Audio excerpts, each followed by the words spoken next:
भाई बड़े प्यारे होते हैं यार, भाई से बढ़कर भाई को कोई और प्यार नहीं कर सकता। एक भाई जानता है कि दूसरा भाई किस चीज से कमजोर पड़ जाता है। एक भाई दूसरे भाई के साथ बड़ा होता है, एक माँ की कोख से पैदा होते हैं, उनको अंदाजा होता है कि किस चीज से भाई को खुशी मिलती है, किस चीज से सुकून मिलता है, क्या चीज उसको हिम्मत देती है। एक भाई भाई के बारे में सब जानता है। एक भाई अगर भाई के साथ खड़ा हो जाए और पूरी दुनिया भी खिलाफ हो तो उस भाई की हिम्मत आसमान पर होती है, लेकिन फिर भी भाई भाई के खिलाफ क्यों? उसको लगता है कि सारी दुनिया अपनी है, भाई पराया। सिर्फ इसलिए ना कि वो हमारे बाप की हिस्से में से हमसे हिस्से ले लेता है।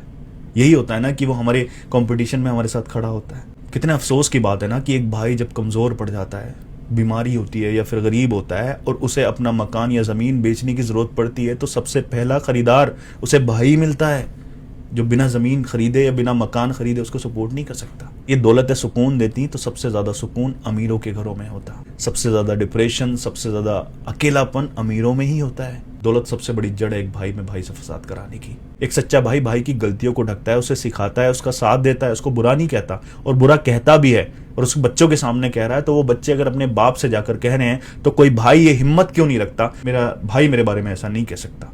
तुम्हें इसके बीच में बोलने की जरूरत नहीं है। बहुत सारी गलतफहमियां रिश्तों को बिगाड़ देती हैं, भाई से भाई को अलग कर देती हैं, और भाई का भाई से अलग होना मतलब दुनिया का सबसे बड़ा सपोर्ट छिन जाना। क्योंकि एक भाई जो दूसरे भाई को ताकत दे सकता है, दुनिया का कोई शख्स नहीं दे सकता। और हर भाई को समझना चाहिए कि वैसे कहते हो रिश्ता है भाई भाई का, और फिर भी हिसाब रखते हो पाई पाई का।